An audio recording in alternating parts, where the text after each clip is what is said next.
Tracing my roots will give me insight of the unique stories and experiences of my ancestors, just like what happened when I started interviewing my mom, my dad, and my grandma. I can perhaps share this information I gathered to my siblings, to my cousins, and to other relatives who are interested. From the start of this project, I did not know much about my family history. From interviewing my family, and especially my grandma, I learned a lot about my ancestors. I could research as far back as my two sets of great great grandparents from my dad's side. They were Lucio Cachola and Emilia Laya.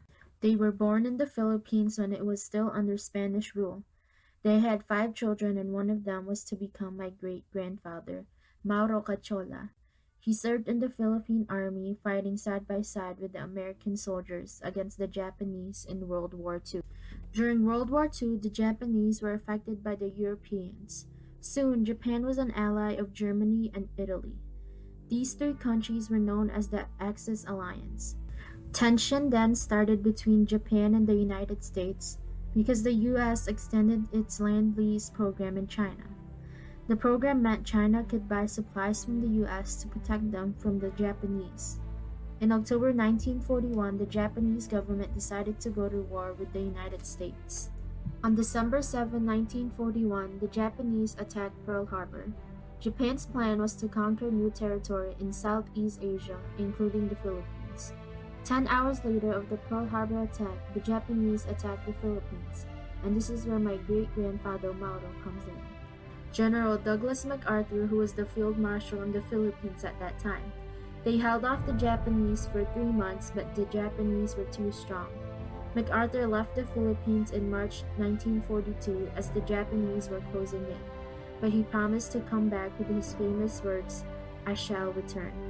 Not long after April 1942, the Japanese took control of the prisoners of war and forced them to march 66 miles to prison camps, which is to be known as the Bataan Death March. Since my great-grandfather was a guerrilla soldier, he was never captured by the Japanese, so he was not included in the Bataan Death March. MacArthur kept his promise and came back in October 1944 in Leyte in the Visayan Islands. In January 1945, he invaded Luzon, where Japanese occupied. Then in February 3, 1945, the Battle of Manila began.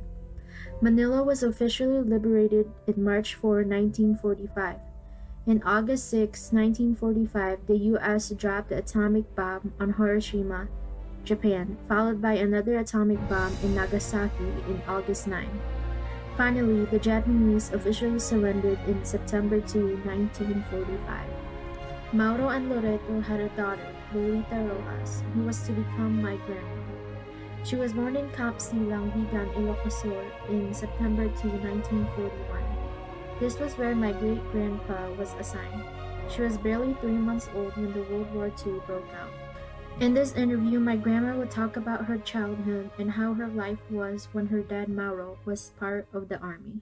Before World War II broke out, your great grandfather was already in the army and he was stationed in Camp Quino.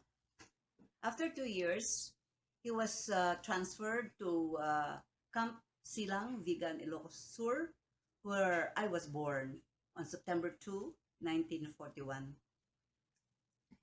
In December 8, the Japanese bombed Pearl Harbor, and after 8 hours, they also bombed the Philippines.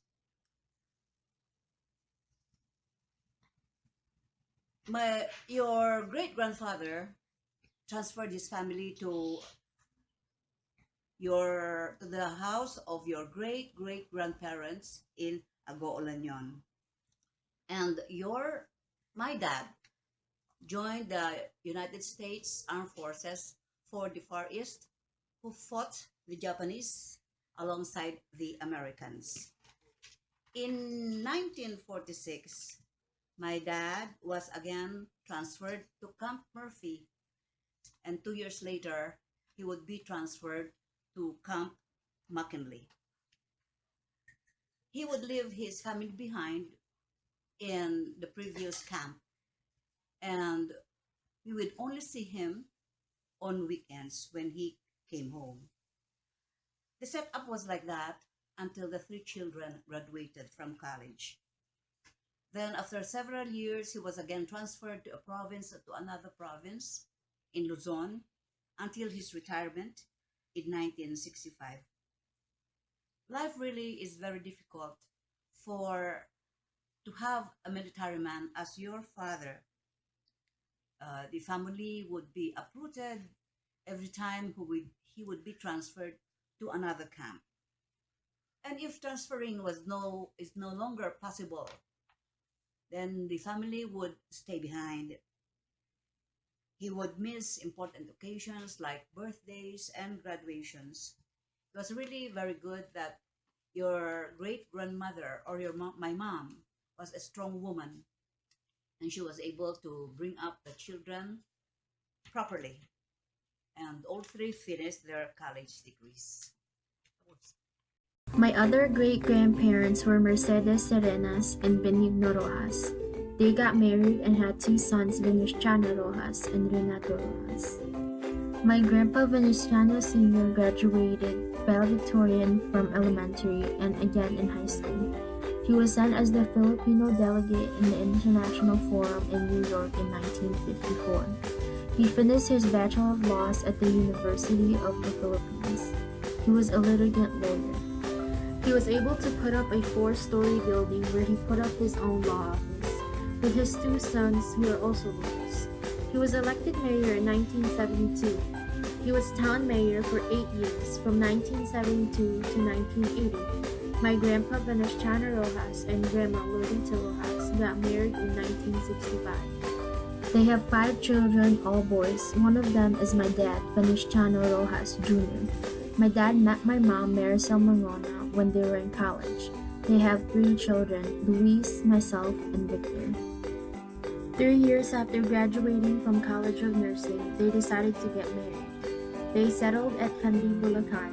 Since nurses were not paid well in the Philippines, my dad thought it would be wise if he came to America. So in 2003, my dad left the Philippines. After 3 years, my mom followed. Then the following year, my brothers and I came to America. In this interview, my dad will talk about why he came to America. I graduated in 1995 in Bachelor of Science in Nursing. 2 years after, I got married to Miss Maricel Mangona. We are blessed with 3 children, Luis, Vanessa, and Victor. I came to America in 2003, specifically in California by myself, leaving my family back in the Philippines. I worked there for 3 years. Then in 2006, I moved here in Michigan to work at MaxiCare Home Health Agency up to the present. It was only in 2006 that my wife Maricel came here in Michigan. Then a year after, my 3 children. I had to leave Philippines to work here in the United States of America so that I can support my family and for my children to have good education and bright future ahead of them. From my great-great-grandparents to my mom and dad, you can see that we are truly Filipinos. And as such, we have traditions which are truly different from other countries. One tradition we celebrate is Holy Week. Statues of saints are brought out and have religious processions around town in the evenings of Holy Wednesday and Good Friday. Holy Week starts Holy Monday and ends Easter Sunday. My grandma has one of these statues called Ex Nihilo. The statue was an heirloom. My great-great-grandfather, Leon Rojas, originally possessed it. It was purchased around 1895. Now it is in my grandma's house in the Philippines.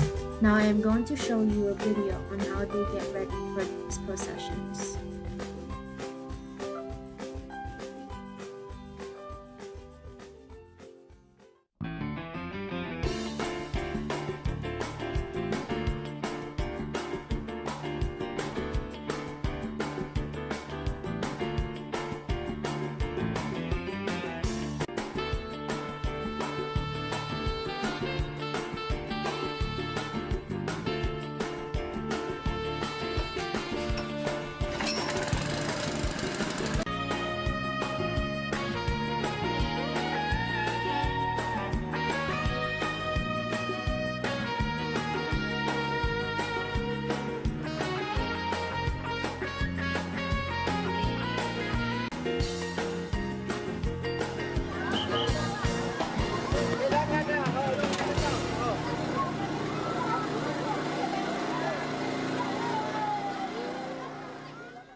Now that I have traced my roots, I am now in a better position to reflect on the experiences of my ancestors and my parents and perhaps understand them better. It also gives me a sense of belongingness now that I know where I come from.